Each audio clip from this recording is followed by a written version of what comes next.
Banyak pimpinan partai seperti PDIP itu nggak paham apa yang dimaksudkan dengan tesa, antitesa, dan sintesa. Sehingga mereka bawa ke ranah yang praktis sesuai dengan interest mereka. Jadi kalau saya lihat bahwa yang saya jelaskan itu kan bahwa kenapa saya katakan Pak Jokowi ini sebagai tesa, sebagai tesis lah. Bahwa Pak Jokowi ini kan orangnya tidak mau berpikir jelimet-jelimet. Pokoknya pikirannya sederhana, praktis lah. Praktis. Lalu saya akan perintahkan bangun ini, bangun itu, jalan ini. Tipenya Anies itu apa? Bicara konseptualisasi, kemudian baru diturunkan dalam bentuk policy, baru dalam bentuk program. Sebenarnya sama saja antara Pak Jokowi dengan Anies ini dalam konteks menjalankan program. Tetapi kan Pak Jokowi cepat ini kan masih menganalisis dulu untuk ruginya dan segala macam. Nah, jadi kalau kita lihat dari aspek itu tidak ada yang berbeda.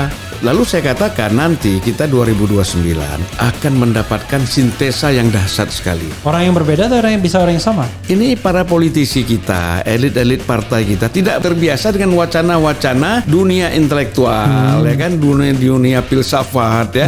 Mereka udah terlalu pragmatis. Sangat sedih saya, sayang sekali Ketua Umum DPP Nasdem Pak Surya Paloh, Sekjen DPP Nasdem Joni Plate, dan mungkin beberapa pengurus lain terprovokasi dengan bahasanya Hasto ini. Langsung main pecat gitu ya. Padahal sudah berhenti. Sudah berhenti. Suratnya pun salah pula karena terburu-buru. Ya kan, nggak konsentrasi, pemecatan dari pengurus. Nah, saya bukan pengurus kok. Bagaimana mau dipecat? Saya ingat hasil risetnya Fahri Ali ya. Rata-rata orang Jawa itu paling senang sama calon presiden yang ganteng. Ya, kita ingatlah waktu yang lalu ya, ibu-ibu itu senang sama Sandiaga Uno misalnya kan, minta foto, selfie, kumpul segala macam. Nah ini kan kalau Anies sama AHY jadi presiden, dua-duanya kan ganteng nih. Gampang menjualnya ya. Gampang menjualnya. Anies agak ibu-ibu, itu agak remaja putri. Nanti soal tukar menukar urusan mereka berdua lah ya. Abang yakin pemilu itu sudah jurdil? Gak yakin saya. Gak yakin. Apalagi orang melihat Amerika aja masih bisa curang kan gitu. Apalagi kita. Kalau Amerika curang ya kita jangan curang lah. Nah jadi saya khawatir ini yang mati bisa lebih banyak nanti. Kekhawatiran terhadap Anies ini takut ada balas dendam. Anies nanti akan memenjarakan ini, menangkap si ini. Mana mungkin tipe dia seperti itu. Iya kan? Makanya sekarang jangan suka menjarakan.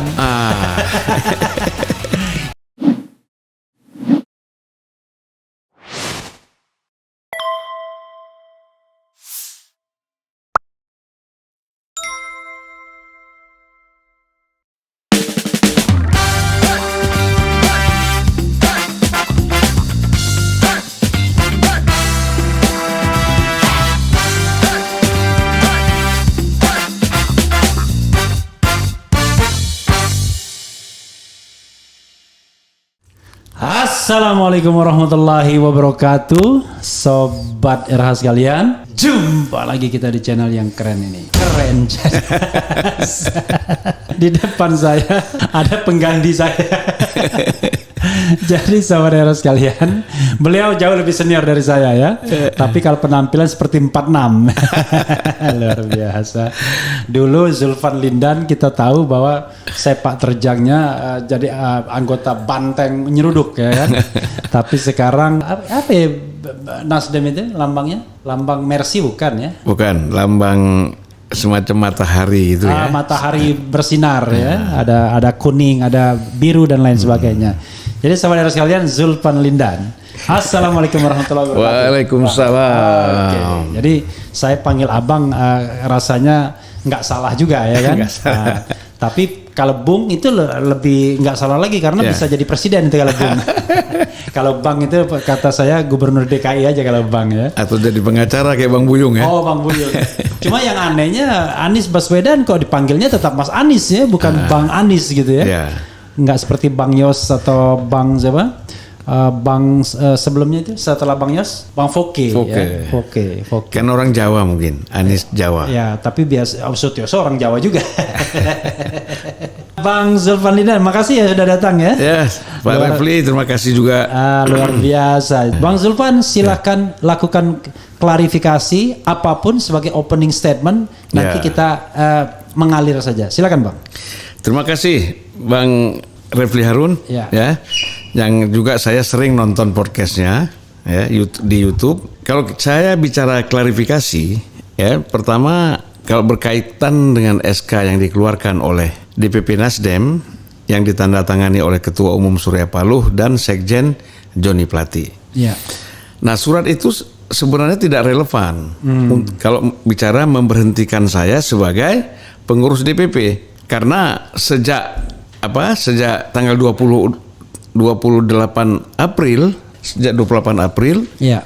2020 saya kan memenuhi syarat apa yang diminta oleh Menteri BUMN. Ya. Bahwa harus Mengundurkan diri. mengundurkan diri dari DPP. Udah saya lakukan, suratnya sudah saya sampai. Ya. Kemudian surat itu pun sudah dijawab Ya. oleh DPP Partai Nasdem Ya. yang ditandatangani oleh Wakil Ketua Umum Ahmad Ali dan kemudian sekjennya sama juga Joni Plate kan. Ya. Nah, jadi ini apa ini urusannya surat ini, kan lucu kan? Iya. Artinya sudah mengundurkan diri, tapi kemudian dapat surat pemberhentian. Ya lucu kan? Nah, itu yang membuat saya Karena abang digoreng orang jadinya. ya. Masih pengurus, tapi kok jadi komisaris Ya, gitu. tapi kan itu saya kira sudah clear ya. Iya, Saya sudah kirim juga sama Amel ya surat jawaban dari DPP tanggal 28 April 2020. Oke. Nah, jadi saya kira kalau bicara klarifikasi udah nggak ada masalah. Jadi saya menjadi wakil komisaris utama Jasa Marga Ya. itu setelah Menek BUMN menerima surat dari DPP bahwa Mengundurkan diri. Jadi Oke. nggak ada masalah sebenarnya. Oke. Nah, tapi memang sebagian orang kan kadang-kadang nggak ngerti Oke. ya. Dan saya pun menjadi komisaris itu Bukan karena perwakilan Nasdem. bukan nggak ada hubungannya dengan Nasdem. Oke, jalur sendiri. Ya itu karena mungkin kawan-kawan lah ya. Iya, bukan mewakili partai. Iya. Oke, Bang, ini clear lah ya bagian pertama ini ya. Jadi sobat era sekalian, terutama YouTube yang goreng Bang Zulfan Lindan ya, itu clear ya. Jadi kalau soal pengurus yang wakil komisaris utama BUMN itu sudah clear bahwa yang bersangkutan sudah mendapatkan surat persetujuan untuk mengundurkan diri Ya. per tanggal 28 April. April 2020. April 2020 ya. Waktu itu saya berhenti sebagai komisaris utama juga.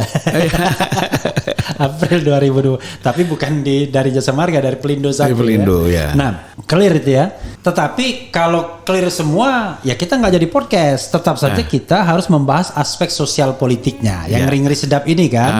Karena kan orang pengen, gini, saya ingin sobat era sekalian, kita biasakan berpikir mengenai hal-hal yang nggak tabu membicarakan ini. Ngapa sih orang tabu banget ngomong Anies, ngomong Jokowi, ya kan? Ya. Ngomong apa biasa aja kan? Oke, saya ingin memulai ya. Pertanyaan pertama, Bang ya. Kalau kita lihat dari semua orang yang ngomong mengenai Anies Baswedan di Nasdem, nama Zulfan Lindan itu termasuk yang di depan. Ya.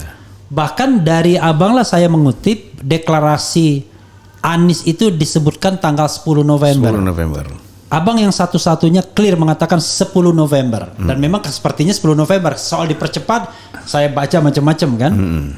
Nah, kenapa abang pertama dulu kok terkesan menjadi frontliner untuk ngomong tentang Anies di publik, tapi akhirnya seperti anti klimaks ketika ngomong antitesis itu. Silakan Bang.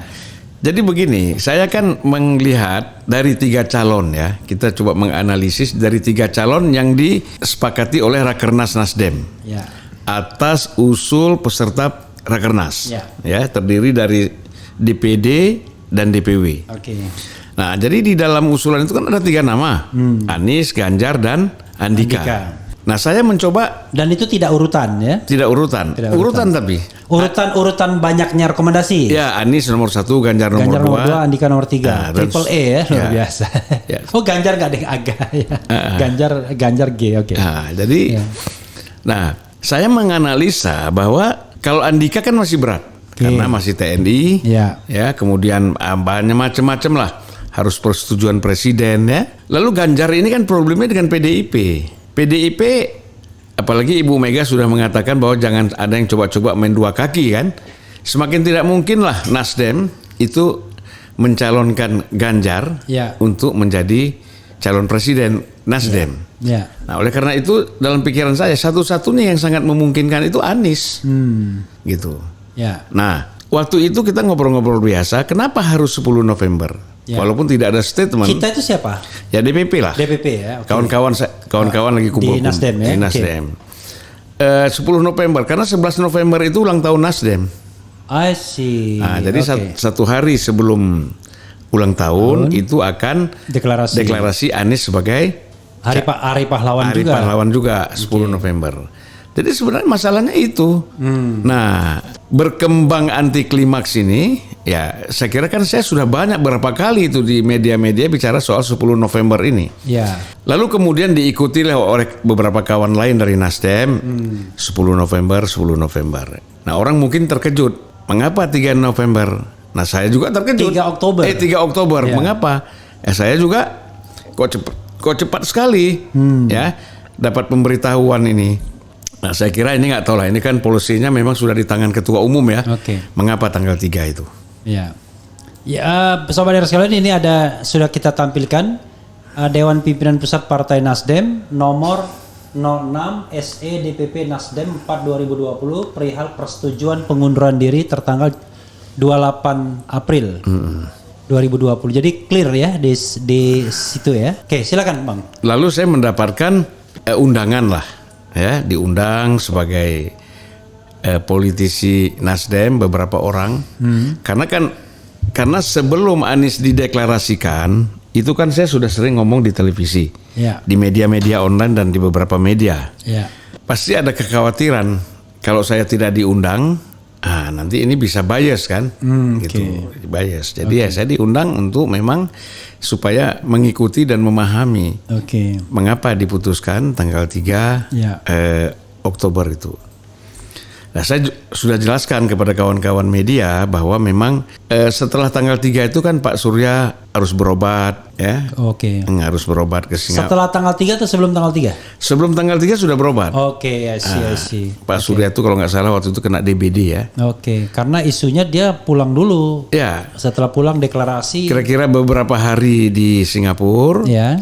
Dia pulang sebentar, 2 hari, balik lagi. Nah, khawatir nanti kalau mau dipas-paskan tanggal 10 November malah nggak terkejar, nggak tepat, macam-macam lah gangguannya kan. Walaupun saya mau tanya tapi setelah Abang jelaskan. Jadi itulah saya kira kenapa tanggal 3. Jadi kalau ditanya lagi mengapa saya mendorong Anies ini yang menjadi capres, ya karena memang saya pikir kalau tadi kembali lagi persoal Rakernas tadi, yang jadi artinya itulah yang paling rasional dari 3 pilihan ya. Oke Bang, pertama timing tanggal 3 dulu ya. Tanggal 3 itu orang bergosip, ya kan? Dan gosip itu di-trigger oleh koran Tempo atau grup Tempo, yang mengatakan Anies sebenarnya ada rencana KPK untuk menersangkakan karena Formula E. Dan itu ngotot Ketua KPK Firly Bahuri menurut Tempo, dan Alexander Marwata mantan KPK dulu dan sekarang terpilih kembali untuk menersangkakan, termasuk juga dengan memanggil para ahli yang kira-kira bisa membenarkan, kira-kira begitu.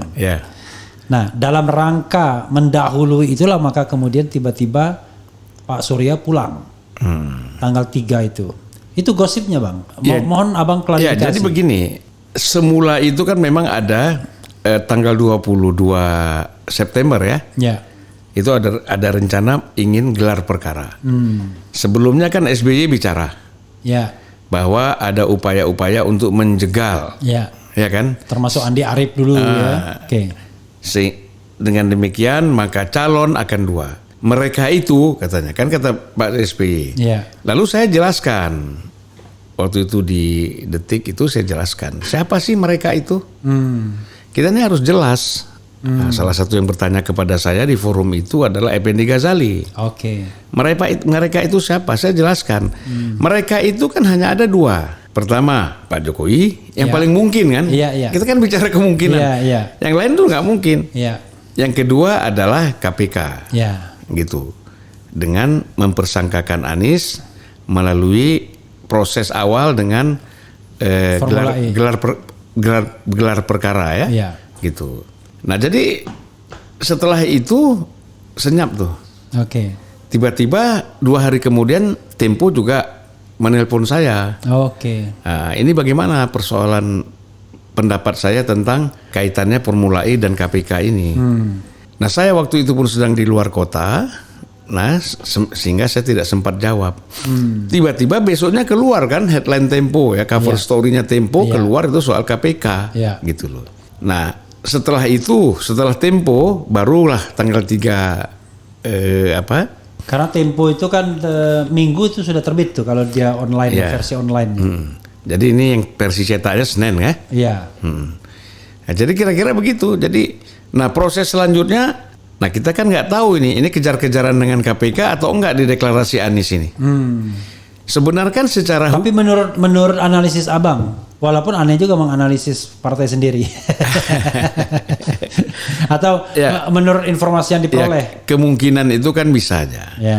Tetapi yang saya peroleh di internal, mengapa tanggal 3? Karena ingin lebih mempercepat dari apa yang saya katakan 10 November.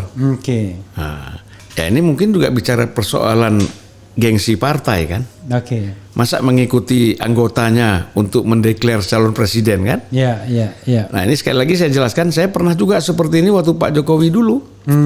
Tahun 2013, saya mendeklar bahwa Nasdem itu mendukung Pak Jokowi sebagai capres. Oke.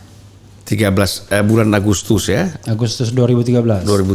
Di headline Kompas itu ada. Nah, lalu saya ditelepon Pak Surya. Dia bilang, kamu terlalu cepat, dia bilang. Loh. Terus memang Nasdem mau calonkan siapa? Saya bilang gitu kan. Nah, jangan dululah, dia bilang. Ya tapi udah terlanjur ya. Ya proses selanjutnya berjalan. Ya ternyata juga memang Nasdem lebih utama mendukung Pak Jokowi secara organisatoris ya. Gitu. Nah, jadi kalau kita lihat dari aspek itu, satu bisa saja orang mengatakan bahwa ini berkaitan dengan isu KPK. Nah, yang kedua mungkin memang ingin lebih mempercepat dari 10 November supaya kan gini juga kadang-kadang orang tertipu juga kan. Iya. Ini bicara 10 November semua tiba-tiba diputuskan 3 November. 3 Oktober. 10 November bergeser 1,5 bulan lebih kan. Tapi memang 3 Oktober itu kan hari Senin kalau tidak salah. Ya. Tempo itu kan cover story-nya kan sudah bisa diakses Minggu sudah ributnya kan. Kemudian konon katanya mau ditersangkakannya Selasa, itu yang saya dengar, kan. Selasa itu mau ditersangkakan. Itu kok timingnya kayak tepat begitu? Ya saya kira itu tadi mungkin waktu di Singapura juga Bang Surya mendapatkan informasi macam-macam kan.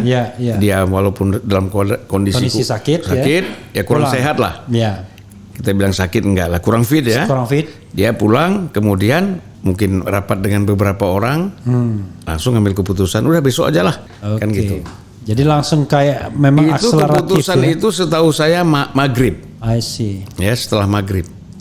Oke, setelah maghrib tanggal 2-nya. Malam Senin. Oke, Bang, banyak aspek yang kita mau bahas lagi ya.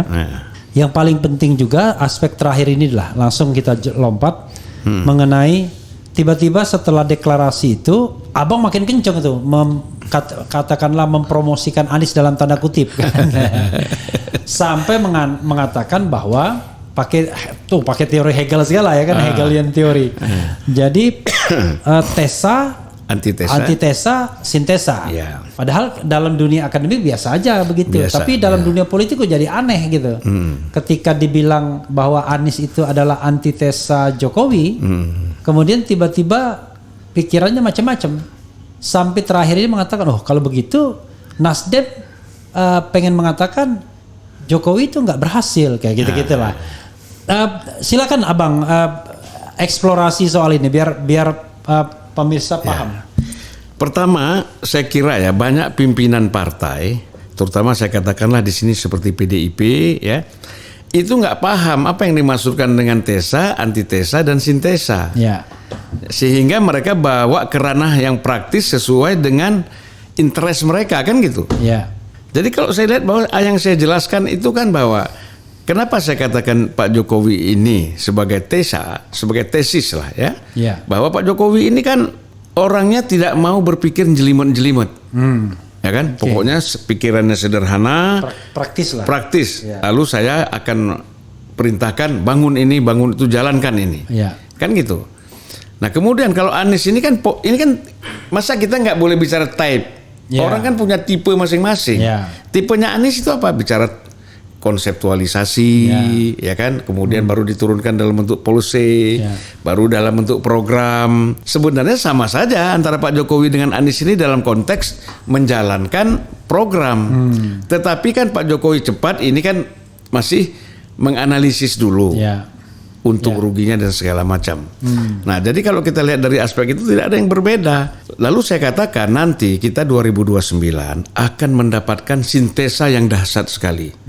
Ya, dari kedua pola ini kita akan menemukan orang yang betul-betul berpikirnya juga konseptual, lalu mungkin tindakannya cepat. Orang yang berbeda atau orang yang yang sama? Ya bisa Anies juga, bisa juga pengganti Anies kan? Setelah dia bekerja 5 tahun tiba-tiba ada akselerasi gitu ya. Nah, lalu saya menjelaskan juga kan bahwa mengapa Prabowo lalu Ganjar ini kita tidak anggap sebagai antitesa. Polanya kan sama, ya kan? Janji-janjinya kan sama, akan melanjutkan, meneruskan. Anies kan pakai dua itu, continuity and change. Ya kan artinya ada yang kita lanjutkan, ada yang kita perbaiki, kita rubah, kan gitu. Dan itu sunatullah, biasa aja. Biasa. Jadi menurut saya begini, Pak Refli ya, ini para politisi kita, elit-elit partai kita tidak terbiasa dengan wacana-wacana dunia intelektual, ya kan, dunia filsafat ya. Mereka udah terlalu pragmatis. Nah, pragmatis kan begini, seperti Hasto melihat, wah ini Julvan ngomong gini, ini ada peluang nih gua pojokin Nasdem. Hasto itu sekjen PDIP. Sekjen PDIP, ya kan? Biar jelas. Nah, dia hanya melihat, wah ini ada peluang ini, saya memojokkan Nasdem dengan menggunakan bahasa apa yang disampaikan oleh Zulfan kan gitu. Nah, yang saya sayangkan Ketua Umum, Sekjen dan DPP PDIP kok terpengaruh dengan provokasi ini gitu loh. Ada kekhawatiran, wah kalau begitu nanti kalau Anies bertabrakan dengan Pak Jokowi, karena Anies kita yang calonkan, berarti kita juga sebagai Partai Nasdem bertabrakan dengan Pak Jokowi. Ini ada kekhawatiran. Nah ini kan apa? Efek kita selalu bermain dengan dua kaki. Iya. Ya toh? Gitu. Ya oke, kita harus tegas misalnya kita dengan Pak Jokowi sampai 2024. Ya. Lalu di tengah-tengah itu kita mencalonkan Anies. Nah ini kan kalau dikomunikasikan dengan matang kan bagus. Gak ada masalah kan? Karena 2024 Pak Jokowi tidak lagi menjadi calon presiden. Kecuali kalau ada 3 periode. Ini kan udah gak ada lagi. Jadi gak ada masalah sebenarnya. Tapi itu yang saya katakan tadi bahwa sangat sedih saya, sayang sekali Ketua Umum DPP Nasdem Pak Surya Paloh, Sekjen DPP Nasdem Joni Plate dan mungkin beberapa pengurus lain terprovokasi dengan bahasanya Hasto ini. Nah inilah jadi langsung main pecat gitu ya. Padahal sudah berhenti. Sudah berhenti. Suratnya pun salah pula karena terburu-buru. Ya kan nggak konsentrasi, pemecatan dari pengurus. Nah, saya bukan pengurus kok. Bagaimana mau dipecat? Dipecat dari fungsionaris. Saya juga bukan fungsionaris. Dan tidak pernah saya menggunakan inisial saya ketika di TV atau di mana-mana. Saya sebagai DPP Nasdem. Selalu saya katakan saya politisi Partai Nasdem. Kan clear itu. Bicara politisi kan kapan saja kita saya politisi. Politisi itu artinya anggota partai politik. Sebagai anggota kan masih tetap saya. Boleh, sebagai anggota nggak masalah. Misalnya orang TV mengatakan mantan politisi PDI Perjuangan kan boleh saja. PDIP juga nggak boleh protes, itu udah jelas kok. Itu sudah fakta. Tapi kan kita kan nggak boleh juga seolah-olah bahwa politik ini vakum ya, di ruang hampa ya. Kita sudah paham bahwa Anies ini memang dianggap antitesis dari pemerintahan, bahkan tidak hanya Jokowi tapi rezim sekarang. Jadi kalau kita bicara calon-calon presiden yang beredar, kan terkesan Anies itu bagi pemerintahan sekarang adalah the common enemy, kan begitu. Jadi pemerintahan sekarang, rezim sekarang the common enemy yang bakal akan mengubah konstelasi atau rezim. Bahkan kadang-kadang pengamatnya pun baperan ya kan? Kayak pengamat aja bisa baperan tuh, surveyor itu bisa baperan.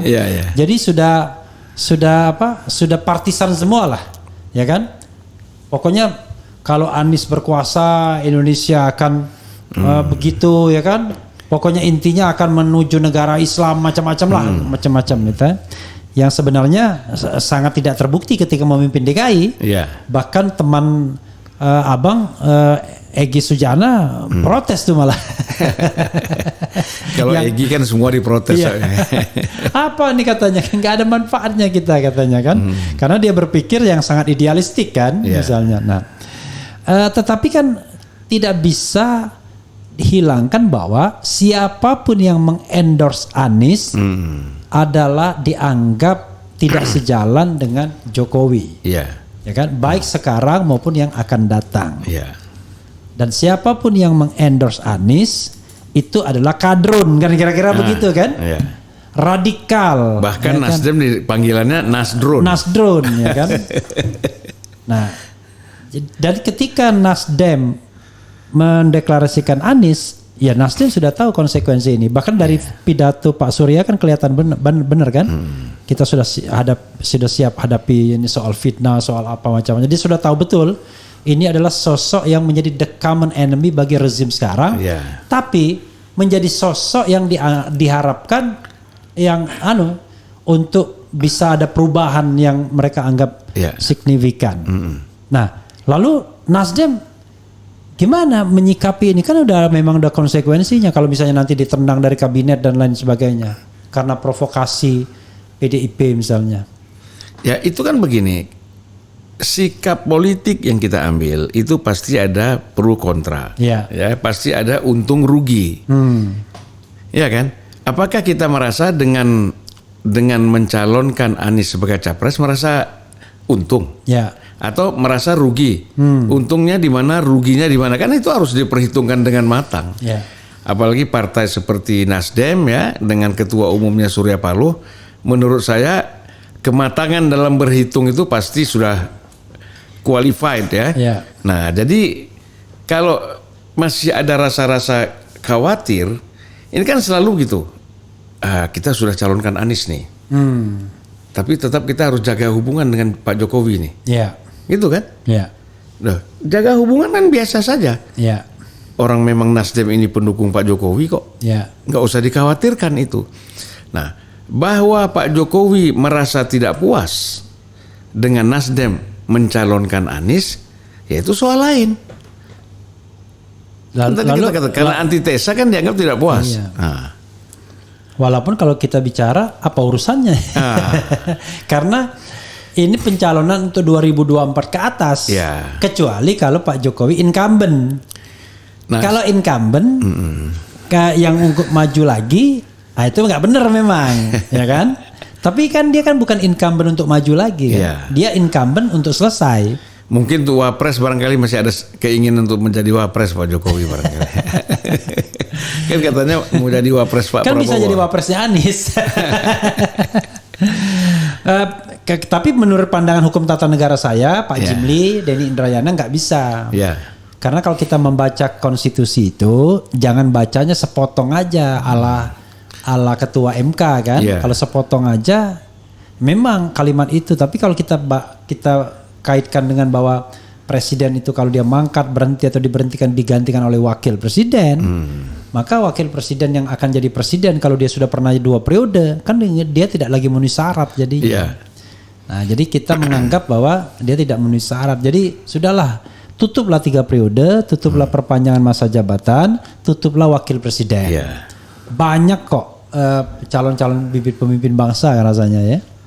Bahkan saya mengatakan, Bang, Ganjar hari ini, Anies hari ini, Prabowo hari ini, itu jauh lebih baik dibandingkan Jokowi 2014. Iya dong. Dan itu sunatullah, ya kan? Kecuali kalau saya bandingkan hari ini sama hari ini kan nggak sopan. Satu presiden, satu gubernur. Tapi kalau sama-sama menjadi calon presiden kita back to 2014, Anies 2014, Jokowi 2014, sama Anies 2022, ya jauh lebih baik Anies 2022 kan begitu dari sisi macam-macam. Oke, Bang. Tapi saran Abang apa kepada Nasdem ini? Kok yang kesannya ya? saya pakai bahasa yang agak provokatif. Kesannya Nasdem nih mau main dua kaki. Kesannya sama Jokowi dia takut, dia terus moderasikan, ya kan, sampai salah pecat, kira-kira begitu ya, saking paniknya, saking salah pecat. Tapi dengan Anies mau jalan terus, ya kan, walaupun sampai sekarang kan belum confirm apakah bisa dicalonkan apa enggak, karena kursinya kan baru 59 dari 115. Apa yang harus dilakukan oleh Nasdem sebaiknya, Bang? Kalau yang begini-begini, kalau pertama menurut saya ya konsisten aja. Oke.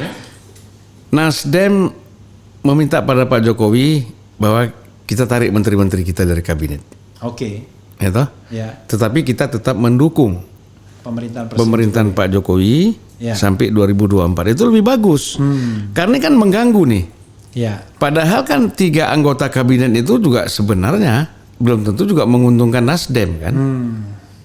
Itu. Nah, jadi sekadar refresh untuk sobat era sekalian, Menkominfo Johnny Plate, kemudian Ibu Siti Nurbaya Bakar, Menteri Kehutanan, Yassin Limpo Menteri Pertanian. Ya. Nah, jadi kalau konsisten begitu aja. Ini kan karena posisi menteri inilah yang membuat Nasdem itu jadi galau ya. Gimana?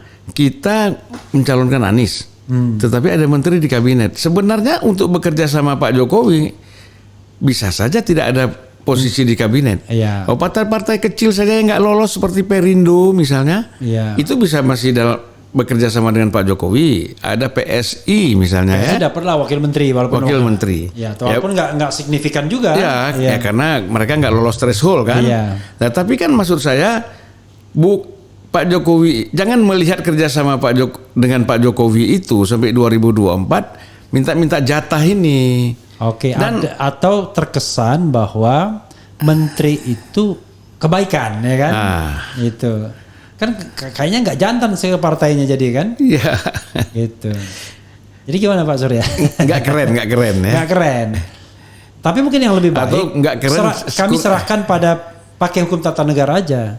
Kami sudah mencalonkan Anies Baswedan, kami anggap terbaik, itulah calon kami, dan kami ada menteri di pemerintahan di mana itu ditunjuk oleh presiden. Tetapi kami menghargai hak prerogatif presiden, mau mempertahankan atau mau memberhentikan itu sepenuhnya kami serahkan ke presiden. Kan begitu doang sebenarnya. Jadi nggak galau. Nggak galau, kenapa takut kan? Kalau sudah menyatakan demikian, lalu presiden tidak memberhentikan, kan Nasdem nggak salah. Iya, nggak salah. Ya kan? Oh, ternyata presiden setelah kita minta menentukan posisi apakah menteri ini berlanjut atau tidak. Karena begini, karena saya mau kritik nih orang-orang yang nyuruh Nasdem tarik menteri. Ini bukan parlementer ini presidensil. Otoritinya kan di presiden. Otoritinya di presiden. Masa ketua partai tarik menteri itu gimana? Presiden berhentiin silakan gitu. Dan bahkan tanpa misalnya mencalonkan Anies dia mau berhenti kan itu hak prerogatif dia juga, walaupun ada tata krama politiknya kan. Bang, oke. Itu bagian klarifikasi. Ada lagi Bang yang mau diklarifikasi ini sebelum kita bicara prospek Anies ke depan? Saya kira cukup dulu lah ya. Nah, sekarang ini ya Nasdem sudah mencalonkan Anies. Tentu dalam diri Nasdem gonjang-ganjing. Saya paham lah Nasdem ini kan partai merah, hijau, kuning, biru ada di sana semua kan. Ada orang seperti Johnny Plate, ada Zulfan Lindan ya kan. Jadi ada yang latar belakangnya HMI kayak seperti Abang kan. Ada yang latar belakangnya mungkin GMNI, ada latar belakangnya NU mungkin, ada PMKRI, ada Muhammadiyah, ya kan, dan lain sebagainya. Jadi mix up dia. Dan saya paham tidak semuanya merasa nyaman, merasa puas dengan pencalonan Anies yang dianggap kanan. Karena gitu, sudahlah kita jujur aja lah. Kadang-kadang kita politik komoditi itu kan sudah kenyataan sejak tahun 45 itu.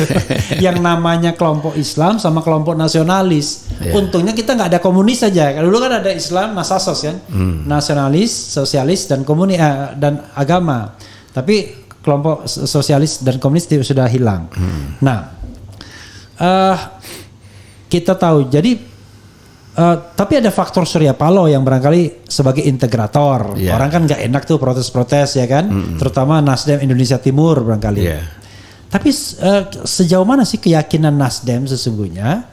Sebelum yakin menang, apa sih untungnya Nasdem mencalonkan Anies Baswedan? Nah itu jadi dulu. Ya. Saya bilang untungnya apa menurut Ya, abang? kan begini, kita kan mempelajari, Ya. ya kan? Kalau kita mencalonkan Ganjar sebenarnya, itu kan dia punya partai sendiri. Oke. Nggak mungkin lah kita dengan gampang mengatakan, oh nanti PDIP kita calonkan Ganjar, nanti pemilih PDIP akan ke Nasdem. Saya kira itu kecil kemungkinan. Oke. Ya, kemudian Andika ya, Ya. tentara kan masalah tidak boleh ikut pemilu kan, Ya. tapi keluarganya boleh, Ya. kan gitu. Betul nggak gitu Pak Refri?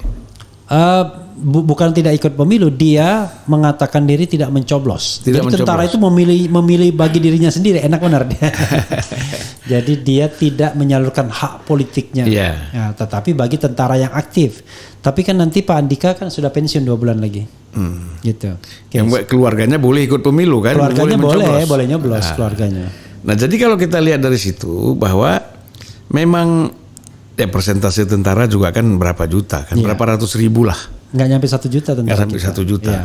Nah jadi dengan mencalonkan Anies ini kan luar biasa pengaruhnya.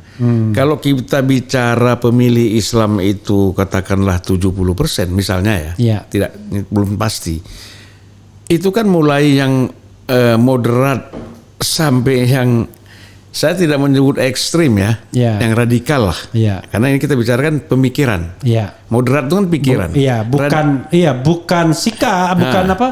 Bukan tindakan. Bukan tindakan. Ya, cara berpikir. Ya, ekstrim kan lain lagi. Iya. Tindakan kan. Ini juga orang harus kita luruskan nanti jadi perdebatan lagi mereka karena nggak ngerti ya. Iya. Nah, jadi orang mulai Muslim yang moderat, Muslim yang radikal itu saya kira akan cenderung memilih Anies. Nah, posisi Nasdem yang seperti Pak Refli mengatakan tadi yang saya kira sangat heterogen ya. Iya. Islamnya heterogen, kemudian non-Islamnya juga heterogen. Jadi itu menguntungkan buat Nasdem. Bagi Nasdem itu untuk dia besar kemungkinan menjadi partai besar itu menjadi nomor 2 atau nomor 3 itu sangat mungkin. Oke, jadi abang menganggap bahwa pencalonan Anies itu justru akan mendongkrak elektabilitas Nasdem. Ya pastilah. Walaupun ada satu survei, tapi susah juga survei kita ini ada jagoan semua. Jadi katakanlah survei yang mengatakan bahwa pemilih Indonesia Timur, karena dia gini dia analisisnya, pemilih Nasdem itu adalah pemilih Jokowi, mayoritas, ya kan? Dan pemilih Jokowi terahnya ke Ganjar, kan? Kemudian dengan mencalonkan Anies, maka pemilih itu akan lari. Yang mana nih? Indonesia Timur? Ya pokoknya Indonesia Timur non Muslim kan begitu. Ya. Nah lalu sementara pemilih Prabowo yang dipersepsikan karena waktu itu 2 calon kan, belum tentu ke Anies. Ya. Kira-kira begitu. Belum tentu ke Anies. Walaupun saya nggak percaya juga survei itu. Kenapa? Survei itu juga survei yang berpihak soalnya. Ya. Rata-rata ada Allahu Akbar. Jadi teman-teman survei ini ya, kalau mensurvei itu mestinya sumber keuangannya dibilang dari mana.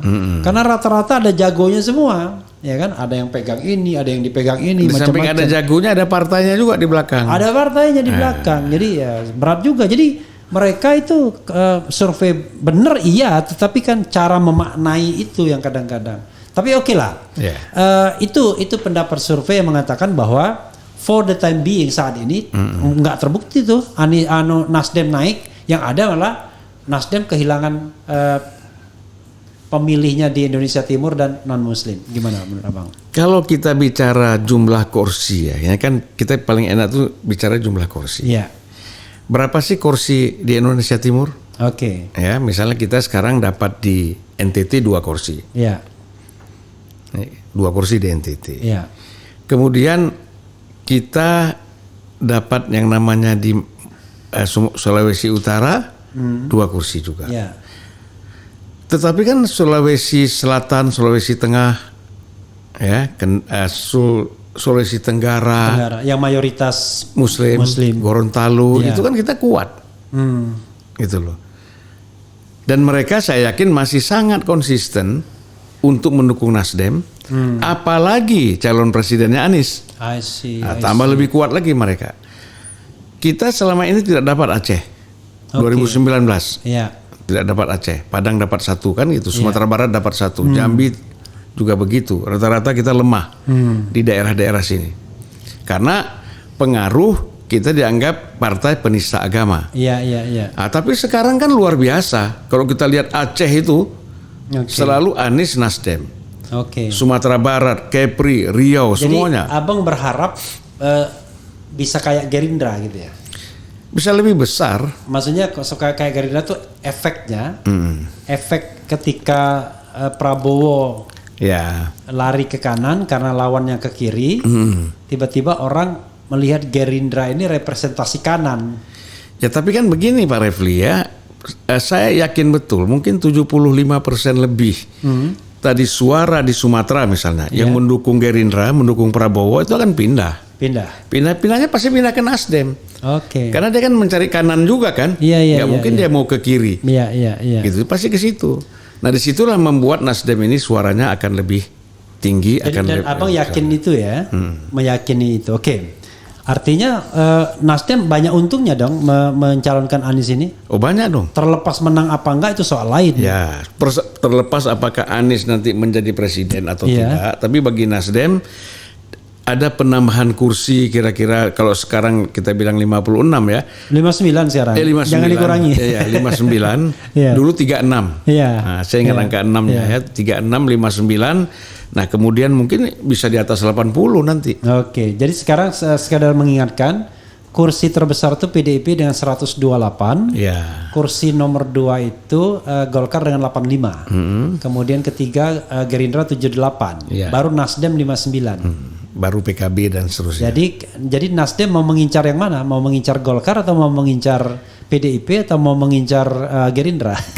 Kalau diskusi kita di kawan-kawan ya di internal Nasdem, kita kepinginnya nomor 1 lah. I see, oke. Ya kan? Dan target semua partai bukan hanya Nasdem, itu selalu targetnya kan kita menginginkan tiap dapil itu 1 kursi.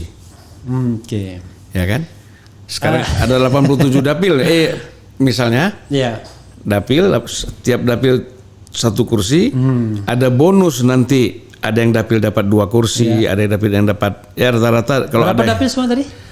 Kalau nggak salah 87 ya sekarang ya. 87 ya dapilnya, oke. Jadi kalau masing-masing 1 kursi aja sudah lebih besar dari kursi Golkar itu. Iya. Golkar kan 85. Dan jangan lupa. Dari sisi suara bang, itu Gerindra lebih banyak daripada Golkar. Ya. Suaranya Gerindra nomor 2, tapi kursinya nomor 3 dia. Gitu. Oke. Jadi bagi abang mencalonkan Anies ini akan menguntungkan Nasdem ya? Sangat menguntungkan. Sangat menguntungkan ya. On the paper paling tidak ya? Ya. Karena kan belum ada surveinya kan? Survei kan butuh waktu itu jelas. Nah bang, oke. Soal lain yang juga penting adalah sampai sekarang belum jelas siapa mitra koalisi Anies. Karena kalau tidak mendapatkan mitra koalisi, ya nggak ada gunanya juga. Nah, makanya kita kan bicara politik ini harus ada rasional. Ya. Ini kan gini, ada harapan, ada kenyataan. Kan kalau kenyataan kita tingkatkan tuh susah Pak. Refli. Bagaimana kenyataan ini untuk kita tingkatkan kan susah. Yang paling mungkin harapan kita turunkan. Nah, sehingga kenyataan itu bisa terrealisasi. Pokoknya dasen sama dasolen. Nah, jadi dasolennya seharusnya, dasennya senyatanya. Jadi dasolennya kita turunkan biar dia ngemplok sama fakta. Ya untunglah Pak Refli yang ngomong itu. Kalau saya yang ngomong kan persoalan lagi nanti. Apalagi ini. Nanti Pak Jokowi dasen apa dasolen kan susah lagi kita kan. Jadi gimana tadi? Nah, kalau kita bicara koalisi ya. Memang PKS kemarin sudah declare mereka ada 3 calon. Wakil. Presiden udah oke nih. Demokrat sudah oke presiden, PKS sudah oke presiden. Wakilnya belum. Ya. Nasdem kan tidak mengajukan wakil presiden. Ya, Nah, PKS mengajukan 3 wakil presiden. Siapa? Hidayat Nur Wahid, Ya, terus bekas gubernur Jawa Ahmad Barat kemarin. Heriawan, Ahmad Saiku. Nah, 3 ya. ya 3. Oke. Kemudian AHY pasti kan. Demokrat AHY kan Oke. gitu. Nah, kan tinggal di sini aja. Nah, saya kira kalau kita bicara realistik Ya. survei, kan yang disebut-sebut tadi Hidayat Nur Wahid, kemudian Saihu, Ya. ataupun Ahmad Heriawan kan di survei nggak masuk. nggak masuk ya. Sebagai- Walaupun pengalaman lebih banyak karena Ya. 2 kali jadi gubernur Jawa Barat itu luar biasa kan. Ya, Tapi fakta mengatakan surveinya nggak tinggi. nggak tinggi.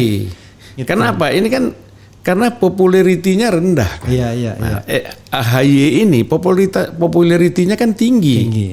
Gitu. Oke. Ya, dia rajin keliling ke seluruh Ya pokoknya Indonesia. tingkat pengenalannya orang udah paham. Udah sama dia. paham.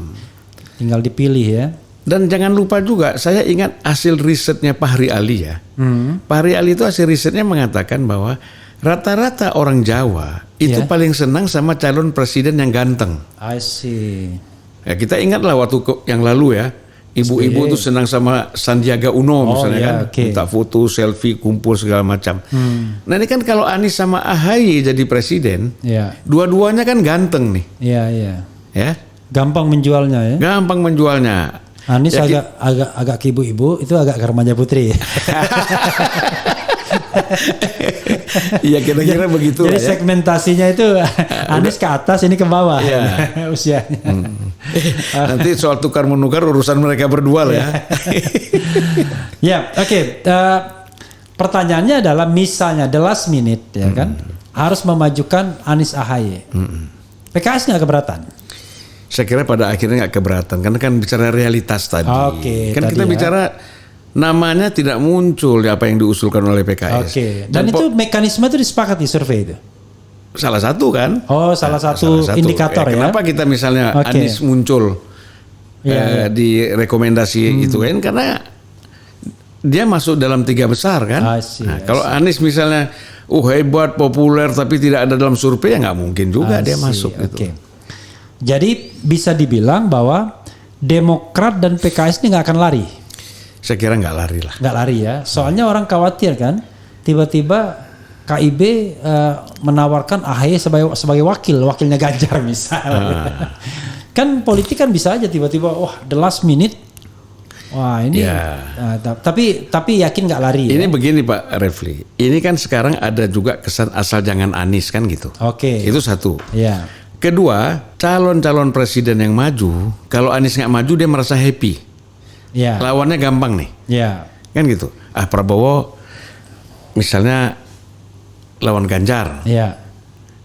itu kan soliditas suaranya masih terpecah-pecah tuh. Ya. Apalagi Puan maju misalnya, Ya. semakin melebar lagi kan, semakin terbagi-bagi lagi suara. Ya. Kalau Anies ini kan relatif solid, gitu loh, solid. Nah saya takut kalau Anies tidak menjadi calon presiden, ini golputnya tinggi sekali, Oke. bahaya. Kalau saya lihat dari semua survei ya, survei yang dari lembaga-lembaga yang kadang-kadang diklaim sebagai so-called kredibel ya, walaupun saya nggak percaya juga sebenarnya kredibel apa enggak. Tapi paling tidak Anies itu nggak pernah nomor 1. Dia paling 3 besar. Jadi nomor 1-nya itu bergantian antara Ganjar Prabowo. sama Prabowo. Bahkan ada seorang surveyor di sini bilang 6 bulan terakhir katanya 6 bulan terakhir itu ketika dia ngomong 2 bulan yang lalu itu sudah distribusinya udah kurang lebih yang selalu nomor 1 Ganjar katanya. Ya sampai hari ini selalu Ganjar nomor 1 kan? Iya. Anies nggak pernah nomor 2 juga. Nomor 3. Nomor 3. Nah kita nggak tahu nih survei ini ya kayak Pak Refli bilang tadi ini siapa kan declare siapa yang bayar sih survei ini kan survei ini sekali survei aja bangsa 300 sampai 1 miliar saya kira ya. Iya. Nah kalau 10 kali survei 10 miliar. Iya. Mereka kan nggak mungkin membuat survei ini gratis. Iya. Nah Pak, yang kita sayangkan kalau Dan yang survei jelas tukang survei sekarang kaya-kaya semua. ada yang kita Tampilannya udah luar biasa semua. luar biasa. Katanya ada yang punya rumah di Beverly Hills di mana-mana kan. Jadi serem kita ya. Serem. Nah, oleh karena itu kalau saya sebenarnya sekali-sekali kita terobos calon presiden kita nggak usah pakai survei, Oke. ya kan? SBY dulu kan 2004 itu saya kira kan tidak berangkat dari survei. Iya. Ya adalah bahasa-bahasa dia dapat sekian gitu Iya, ya. iya. Tetapi siapa yang menyangka dia didukung oleh partai-partai kecil, Iya. kemudian dia bisa menang. Lalu 2009 SBY nggak peduli tuh sama survei-survei. Ya, walaupun surveinya memang memenangkan dia, tapi Iya. dia nggak peduli. Nggak peduli. Termasuk dia nggak peduli pilih wakilnya. Itu yang saya maksud. Iya. Biasa kan orang biarpun surveinya tinggi, Iya. tapi berupaya memilih orang juga wakil presiden ini bisa mendukung dia ke atas kan. Iya. Tokoh partai, ketua umum. Nggak ada tuh Budiono, kita juga kaget. Oke. Anies menyebut tiga syarat ya untuk wapres itu yang saya baca. Satu, membantu kemenangan, tentu ya, karena dia sendiri mungkin kalau di head to head atau katakanlah ditandingkan dengan Ganjar dan Prabowo ya 50-50 lah ya kan. Karena itu dia butuhkan orang yang bisa mendongkrak elektabilitas pasangannya. Dia bilang begitu. Yang kedua, menstabilkan partai. Dalam tanda kutip nih, menstabilkan partai. Maksudnya biar partai ini enggak pada ribut gitu kan. Nah, karena itu harus sosok yang representatif. Yang ketiga adalah the last but not least, ya bantu pemerintahan.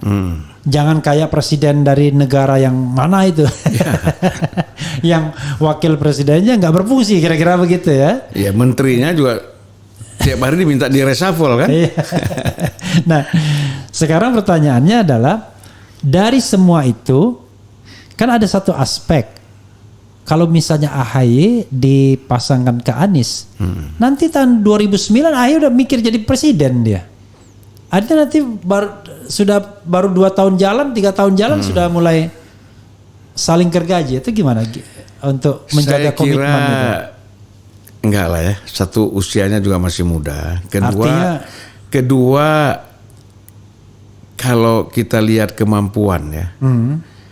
Saya melihat kok kemampuan kepemimpinan ya, leadership itu Anies kan lebih matang. Kedua konseptualisasinya lebih komprehensif. Ya. Nah saya kira AHY paham lah soal ini. Kalau kita khawatirnya ke situ, saya kira enggak. Jadi untuk AHY berpikirlah husnul khotimah ya. Jadi husnul khotimah itu dalam politik itu adalah 2 kali jadi wapres dan 2 kali jadi presiden. Itu kan luar biasa. Jadi dia bisa 2 kali wapres, 2 kali presiden, dan dengan usia yang masih cukup. Kelahiran tahun 78 kan dia AHY ya. Jadi kelahiran 78 tahun 2024 baru 46 tahun. Iya. Jadi pada pemilihan 2029 baru 51 tahun. Masih muda sekali. 51 tahun, kemudian 56 tahun nyalon presiden ya kan, masih muda. Ya kayak usia Anies. Ya mungkin lebih tua sedikit lah. Anies sekarang tahun 69, lahirnya 53. Tapi jangan lupa kita kan ngitungnya di 2024 kan. Jadi 55 juga dia nanti. Jadi kurang lebih sama lah sama Anies, kondisi Anies saat ini. Jadi itu nasihat untuk AHY-nya ya, biar tidak gontok-gontokan. Kita bicara lawan. Dan selain lawan itu ada 2 hal yang juga sangat perlu perhatian. Soal pemilu yang, abang yakin pemilu itu sudah jurdil? Gak yakin saya. Gak yakin. Jangan-jangan abang yakin bahwa ini mohon maaf ya, state aparatus itu netral?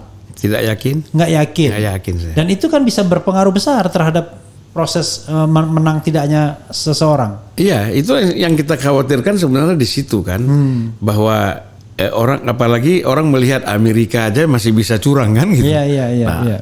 Apalagi kita, itu kan digunakan sebagai justifikasi, kan? Bukan untuk justru memperbaiki. Kalau Amerika curang ya kita jangan curang lah, kan gitu. Nah jadi saya khawatir ini yang mati bisa lebih banyak nanti. Dari yang dulu kan ratusan tuh. 800 kalau tidak salah. Yang TPS itu kan. Karena kata dokter nggak ada orang namanya kelelahan itu nggak mati. Kelelahan itu orang istirahat tidur sendiri. Tapi kalau kelelahan mati itu ya 1-2 ada lah, tapi sampai 800 ya orang bingung kan. Ya itu dimatikan. Tapi siapa yang melakukan itu kan sampai sekarang wallahualam. Karena tidak ada investigasi kan. Ya, tidak ketahuan siapa yang mematikan mereka. Lalu bagaimana caranya untuk membendung ini semua? Karena ini mohon maaf ya, kalau kita baca gugatannya Prabowo kemarin kan dia sangat mempersoalkan kan keterlibatan TNI, keterlibatan BIN, keterlibatan Polri dalam proses pemenangan tanda kutip. Saya kan cuma mengutip permohonannya aja.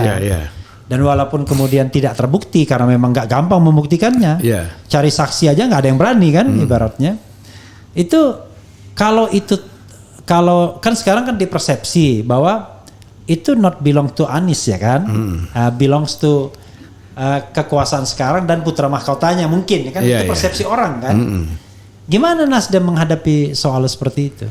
Akhirnya kan nggak ada gunanya juga kalau misalnya begitu sudah head to head, kan akhirnya pasti head to head nanti kalau seandainya saya berpikir nggak mungkin lah kayak SBY menang satu putaran di 2009 kan. Kalau ada 3 calon, ya barangkali nanti ada putaran kedua. Begitu head to head kan, gimana?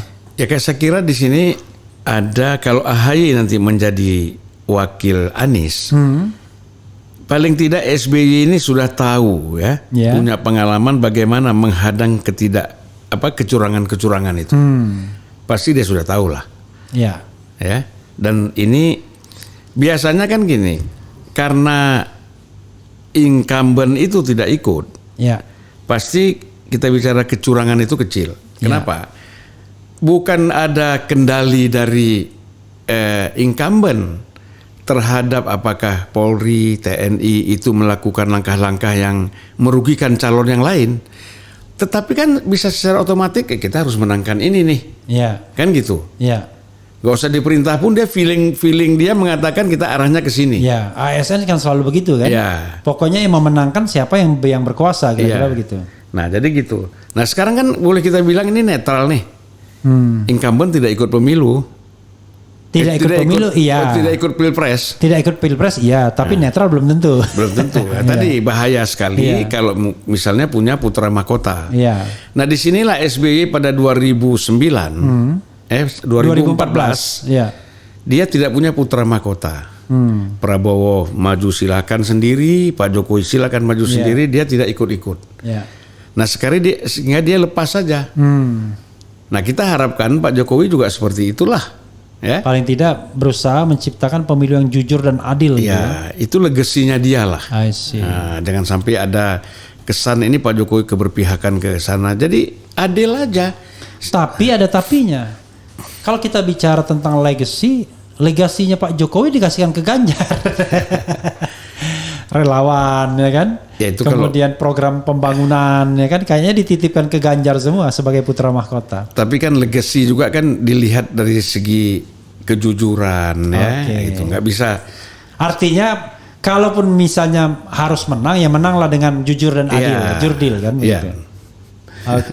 Coba kita bacakan 1-2 pertanyaan ya sebelum Abang ingin menyampaikan hal yang lain nanti. Saya dukung ngabalin gantikan pelatih biar tambah kacau ini. Ini kadang-kadang banyak offside begini gitu ya. 894 petugas KPPS meninggal di pemilu 2009. 894 bayangkan. Kemudian ada satu soal kan banyak kalangan misalnya jenderal ya yang merasa berkeberatan tuh. Kalau AHY yang jadi wakil presidennya, masa kami diperintah oleh mayor nantinya? Karena biasanya salah satu tim inti itu kan purnawiran TNI Polri kan, yang katakanlah ya pangkatnya jenderal-jenderal. Tim inti siapa nih? Kenapa? Tim inti? Tim inti kampanye kan biasanya nanti kan ada yang begitu-begitu biasanya. Kan dulu ada Joko Santoso, ada siapa-siapa kan. Udahlah itu kan udah rahasia umum tuh yang namanya Pak Jokowi ada Bravo 5, ada Cakra 19, itu kan jenderal TNI semua kan. Nah, ketika kemudian yang mereka yang harus gimana dong?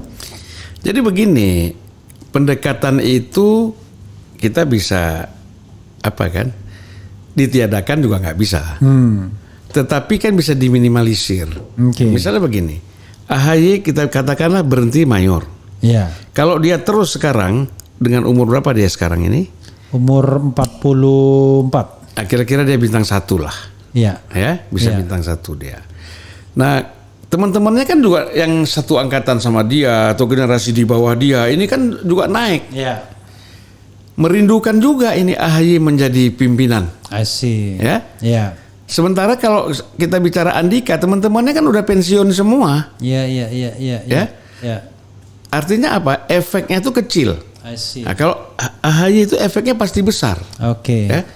Anak muda, kemudian teman-temannya masih aktif semua di angkatan, bukan hanya angkatan darat, di Polri, di mana-mana. Itu sangat besar artinya untuk memenangkan pemilu ini, pilpres ini gitu loh. Nah, saya kan nggak boleh berpihak mereka. Paling tidak netral gitu. Menjaga kita jangan kan sampai begini, kita dari dulu bilang nggak berpihak, tapi kan di belakang berpihak semua. Itulah susahnya kita ini ya. Jadi kita ini selalu ngomong di depan ya. Kan? Manifestnya tidak berpihak, tapi latennya berpihak kan gitu. BUMN juga begitu. Begitu kan BUMN itu dulu hadir untuk negeri kan. Begitu menjelang pemilu bukan lagi hadir untuk negeri, satukan negeri. Karena Pak Jokowi satu kan waktu itu. Satukan negeri. Ya itulah. Oke, jadi itu ya. Jadi jangan khawatir juga. Tapi Bang, di sini saya berusaha bikin polling, ya kan? Dan polling di Era Channel ini yang nggak direkayasa, ya kan? Pokoknya mereka kan terserah mau ngisi apapun karena kita nggak bisa kontrol kan? Nah, saya berusaha bikin polling, memasukkan siapa calon-calon wakil presidennya Anies. Di RH Channel ini Anies jagoan sekali soalnya susah. Dilawankan siapapun dia nggak pernah kalah gitu. Contoh ya, misalnya saya bikin polling, apakah Anda puas dengan kepemimpinan Anies di Jakarta selama 5 tahun? Yang voting itu 80.000 itu.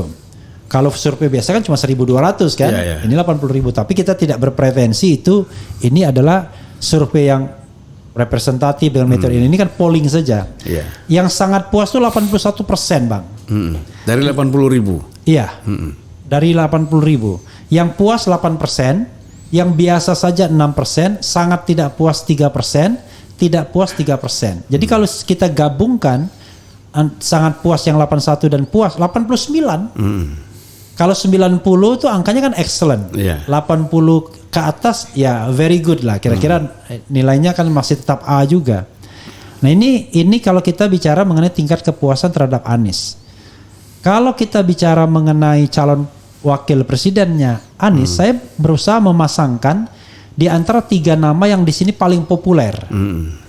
Jadi yaitu Anies AHY, Anies Gatot, dan Anies Ridwan Kamil. Tapi karena ternyata yang paling populer itu Gatot dan AHY, saya ambil 2 saja, yaitu head to head Anies. Saya pasangkan 4 rupanya. Anies AHY, Anies Ridwan Kamil, Anies Sandiaga Uno, dan pasangan lain. Kenapa saya ambil ini AHY, Ridwan Kamil, dan Sandiaga Uno? Karena konon berdasarkan survei mereka itu di saf kedua. Kan? AHY, Ridwan Kamil, Sandiaga Uno kan begitu.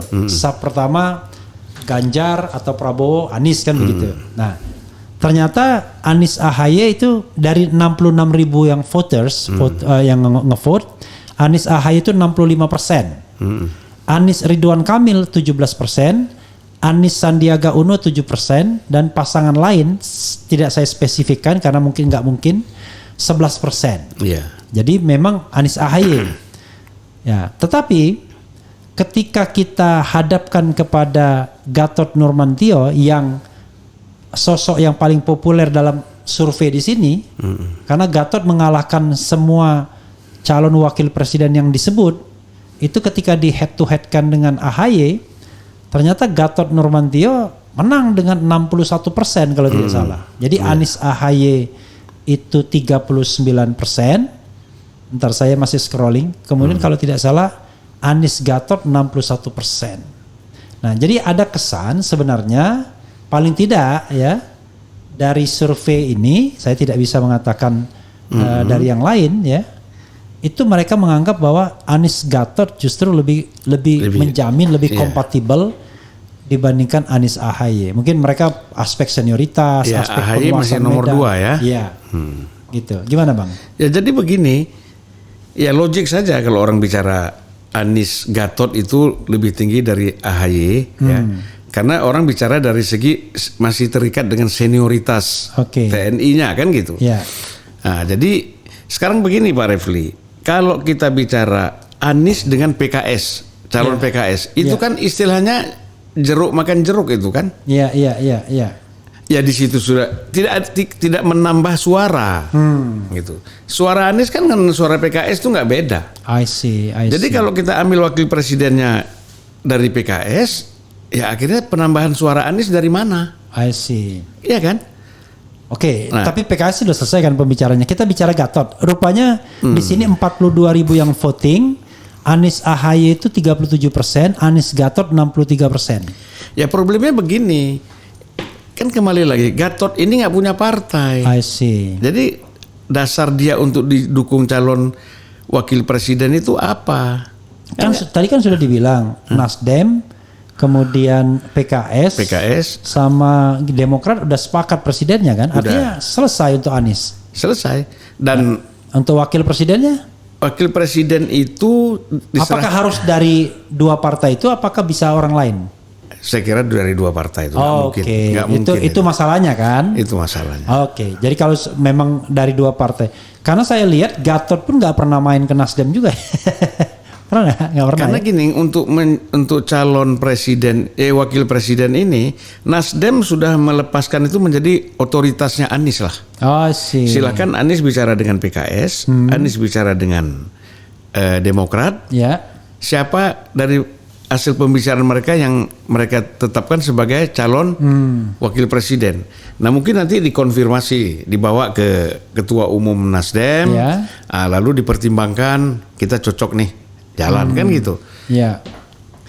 Jadi memang masalahnya kalau saya jadi calon presiden, saya sih tidak mau cari orang yang lebih senior dari saya. Karena secara psikologis kan gak enak juga ngatur-ngaturnya nanti ya. Iya. Kecuali chemistry-nya jalan banget ya. Kalau chemistry-nya jalan banget atau senior tapi nggak ikut cawe-cawe. Ya. Kayak Pak Maruf Amin dengan Pak Jokowi ya. Gitu. Ini ada juga ya. Mana yang Anda pilih dari pasangan di bawah ini? Saya bikin juga 52.000 yang votingnya. Anies AHY, Anies Gatot, Anies Hovifah, Anies Sandiaga Uno, dan Anies Yeni Wahid. Jadi saya bikin acak-acak begitu. Kenapa saya bikin Hovifah? Karena salah satu masukannya adalah, loh, Anies ini membutuhkan, kan kita ini bicara teritorial yang banyak votersnya, which is Jawa Tengah, Jawa Timur, Jawa Barat. Jawa Barat is okay, tapi Jawa Tengah dan Jawa Timur, terutama Jawa Timur itu kan battle. Hovifah dong, ya kan? Dia NU kan, kira-kira begitu. Jadi Islam modernis sama Islam tradisional gitu. Tapi ternyata begitu kita polling di sini, Anies AHY itu dapat dari 52.000 dapat 27%, Anies Gatot 61%, Anies Hovifah 4% saja, Anies Sandiaga Uno 6%, Anies Yeni Wahid 2%. Jadi memang rupanya mereka pro Gatot dan AHY di sini gitu. Dan Gatot menang dengan semua calon wakil presiden ketika dihadapkan. Tapi sekali lagi ini kan preferensi yang bahkan saya sebutkan, misalnya menurut Anda siapa cawapres terbaik buat Anies? Gatot Nurmantio 56.000, Gatot Nurmantio 86%, Hovifah 9%, Lanyala Mataliti 2%, Erick Thohir 3%. Kemudian ketika Gatot Nurmantio dihadapkan pada Andika Perkasa, Airlangga Hartarto, Ganjar Pranowo, Puan Maharani, itu Andika Perkasa 10% dengan voters 37.000, Airlangga Hartarto 1%, Gatot Nurmantio 82%, Ganjar Pranowo 5%, Puan Maharani 2%. Bahkan iya, jadi betul-betul Gatot semua ini. Ketika Gatot dihadapkan pada Ridwan Kamil, Sandiaga Uno, Hidayat Nur Wahid, Muhaimin Iskandar, ada Hidayat ya. 53.000 yang voting, Gatot Nurmantio 75%, Ridwan Kamil 14%, Sandiaga Uno 7%, Hidayat Nur Wahid 3%, Muhaimin Iskandar 2%. Kenapa saya taruh Muhaimin Iskandar? Karena saya melihat bahwa in worst scenario Nasdem dan PKB bisa maju Karena Nasdem 59 kursi, PKB 58. Ya. Jadi 117 itu bisa maju mereka berdua.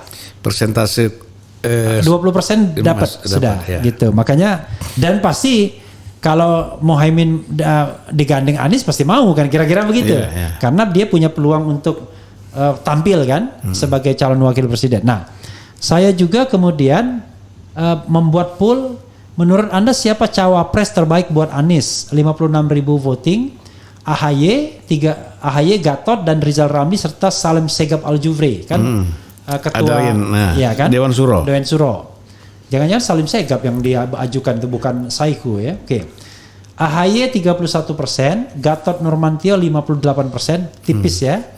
Rizal Ramli 6%, Salim Segaf Al-Jufri 4%. Jadi di mana-mana yang menang Gatot memang di sini. Iya. Tapi sekali lagi ya, kalau memang komunikasi politiknya saja tidak ada, karena so far Anies sepertinya baru datang ke Demokrat ya. Setelah dideklarasi Baru Demokrat. dia Demokrat. PKS belum kan? Belum. Oke. Ya saya kira beginilah, kalau PKS kan walaupun tidak secara terbuka, tapi kan PKS sama Anies itu kan sebenarnya nggak bisa dipisahkan. I see. Ini soal bahasa ya, soal language ya, saudara saya. Kadang-kadang kita ini ya selalu gara-gara politik kadrun, cebong, kampret ini kadang-kadang politik gak asik kadang-kadang. Padahal biasa aja. Biasa. Orang kan punya orientasi, punya preferensi kan. Yeah. Orang begitu melihat Hamdan Zulfa yang HMI tiba-tiba Zulfan Lindan yang HMI tiba-tiba menjadi anggota PDIP, terpilih pula jadi anggota DPR, orang bingung. Abang HMI kan? HMI tahun berapa? Saya ketua umum tahun 82-84 di Jakarta. Ketua umum HMI 82-84. Sebelum atau sebelum siapa, sesudah siapa? Waktu itu kalau sebelum Kaban ya. Setelah Kaban. Saya dulu baru MS Kaban. Oke. Sebelumnya siapa? Sebelumnya ada Sahroji ya dari UI, dari Fakultas MIPA UI. Oke. Tapi yang ini ya, yang Dipo ya? Ya Dipo. Yang Dipo ya, karena sejak tahun 80-an kan Egy Sujana kemudian. Itu di atas 84 itu. Di atas 84 ya, yang soal azas tunggal ya. Azas tunggal ya. Jadi beliau ini adalah ketum HMI. Tapi ketum HMI yang diaspora ke Baitul Muslimin. Tapi ke Nasdem. Jadi memang Abang melihat HMI salah satu faktor buat Anies juga. Karena Anies kan HMI kan, walaupun dia HMI-nya MPO, tapi kan kalau sudah alumni kan nggak ada MPO semuanya HMI gitu. Saya kira 90% lebih lah HMI itu solid untuk Anies. Oke. Ya saya yakin itu. Oke. Kalau kita lihat di grup-grup ya, ya ada yang satu kadang-kadang nggak suka, itu bukan soal prinsip. Soal pertemanan, mungkin ada masalah di jalan, di tengah jalan. WA nggak dijawab. Nggak jawab. Itu biasa.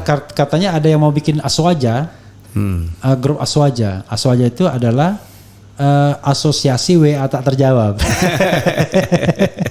Grup Aswaja. Ya kita harus pahami lah. Orang sibuk ya kan. Suruh jawab WA susah ya. Oke. Coba kita lihat komentar Sobat Arab Bang ya. Tadi saya bacakan polling. Nah ini kita lihat pertanyaan. Walaupun saya agak bingung membacakannya, scrolling terus jalan. Kedua kadang-kadang nggak Gatot Anies nggak mungkin lah non partai semua ya. Oke, dia bilang. Ada bilang Anies Hovifa. Ayo lur bareng-bareng dandani negoro ya. Lur tuh dulur ya maksudnya. Aku dari Madura siap mendukung Anies 2024. Iya masa antek-antek Sambo, iya pilih Sambo lah. Maksud apa? Nggak ada kaitannya nih ya. Kemudian Anies cahaya dalam kegelapan. Wah luar biasa ya, kayak guru berarti dia ya. Itu ayat Quran itu. Itu ayat Quran kan? Anies cahaya dalam kegelapan. Maksudnya? Ya kan Allah waliyul ladzina amanu yuhrijuhum minal dzulumati ilan nur kan. Oh iya, oke. Iya. Setelah kegelapan akan muncul cahaya. Jadi sebenarnya lilin candle ya kan di ujung tunnel gitu. Nah, jadi ada cahaya lilin di ujung tunnel gitu kan. Tapi memang kita di tunnel sekarang ya. Kita masih dalam masa kegelapan gimana? Oke. Bang Anies AHY juga oke banget tuh ya. Oke. Anies Agus Harimurti Yudhoyono keren. Anies siap didukung seluruh rakyat yang cerdas. Ngabalin the next presiden RI ya. Nah, tapi sambil pakai meme yang ketawa gitu ya. Bang Zulfan masih di Nasdem kan? Masih. Ya kan? Nggak dipecat sebagai anggota. Sebagai anggota boleh ya. Oke, Timor Leste dukung 2024 Jokowi jadi menteri. Timor Leste nggak ada pengaruhnya lagi ya karena sudah luar ya. Singapura nyimak Anies best ya. Pemilu 2019 semua orang tahu banyak kecurangan. Anies Gatot udah bilang. Ya intinya gitu, Bang. Ini memang ya kalau saya lihat ini pengamatan sepintas saya ya, yang barangkali belum tentu benar juga. Enak Nasdem ini. Menang gede Nasdem ini mencalonkan Anies. Kenapa? Kita bicara dalam politik itu partisipasi, people participation itu nggak gampang loh. Bagaimana masyarakat dengan kesadaran sendiri mau mendukung seseorang. Dan saya lihat itu ada pada Anies. Mau bukti? Coba kita lihat tanggal 16 Oktober kan? Itu adalah hari terakhir Anies di DKI. Dan sudah direncanakan, saya baca itu direncanakan akan ada apalah kirap dari balai kota ke tempat dia di Lebak Bulus sana. Kemudian ada acara dari jam 6 pagi di balai kota itu dan ada ribuan orang yang datang. Kalau yang tercatat tuh minimal 3.000 orang akan datang minimal. Itu pun yang simpul-simpul relawan dia, belum lagi masyarakat yang umum yang menonton begitu. Partisipasinya luar biasa. Dan kenapa Bang? Walaupun saya udah bisa tahu jawabannya. Tapi masa saya tanya sendiri, saya jawab sendiri, marah nanti orangnya. Kenapa Bang? Kok tiba-tiba ada ledakan, kesan saya ya, ada ledakan partisipasi masyarakat dan gairah masyarakat ketika Nasdem mencalonkan Anies gitu. Bahkan sebelum dicalonkan pun sudah ada relawan-relawan terbentuk gitu. Dan bukan relawan RP loh, relawan yang genuine loh, yang betul-betul memang mereka swadaya. Saya kira ini kan persoalan kerinduan kepada pemimpin. Ya kan? Pak Jokowi sudah selesai. Ya, kemudian muncul sosok figur seperti Anies, ini yang dirindukan, yang diinginkan oleh sebagian besar masyarakat Muslim. Nah tentu buat mereka ini antusias sekali untuk hadir seperti ini, ya untuk kan ini momen kan, gitu. Momen ini pasti mereka akan manfaatkan untuk menumpahkan ekspresinya kepada figur yang namanya Anies Baswedan ini, gitu. Nah jadi saya kira wajar dan jangan dianggap yang nanti orang menilai kan, wah ini apa lagi nih. Ini kadrun lagi kan? Ini ada gerakan 212. Jadi masyarakat kita ini menurut saya makin lama makin nggak dewasa berpolitik. Orang tidak boleh berbeda. Dan seolah-olah pemimpin nggak boleh bergilir. Rezim nggak boleh bergilir. Harus sama terus gitu kan? Kan sehari-hari kan pengen juga kita sekali-sekali sayur asem, besok sayur lodeh kan? Masa sayur asem lu gitu. Makanya kalau masyarakatnya sudah tertib, masyarakatnya sudah dewasa dalam berpolitik, atau katakanlah masyarakat sudah matang memahami persoalan demokrasi ya, kita lihatlah seperti di Amerika. Selalu 2 periode di presidennya Demokrat, nanti yang akan datang 2 periode Republik. Dan biasanya selalu antitesis. Iya, antitesis. Karena kan orang biasanya ada kutukan periode kedua kan. Periode pertama orang masih senang.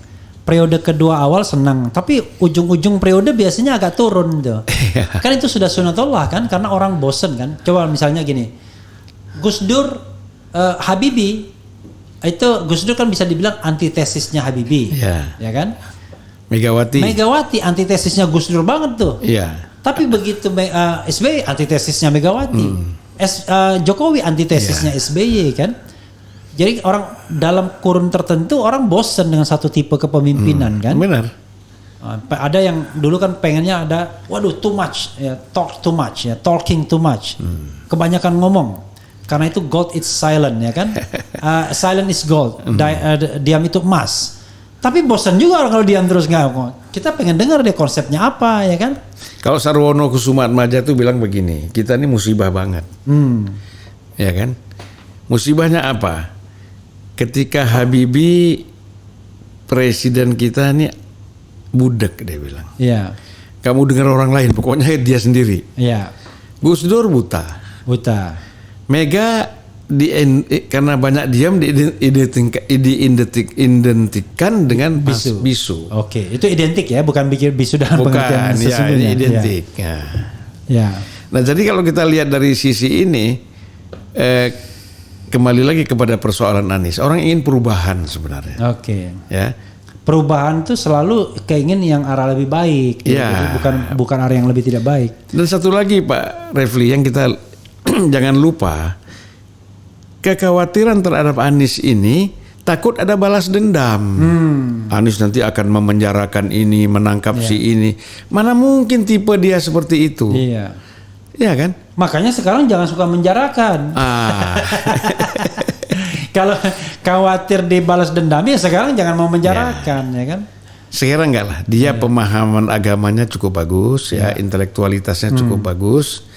Nah, sehingga dia tahulah apa yang menjadi tanggung jawab utama dia kalau seandainya dia menjadi kepala negara, kan gitu.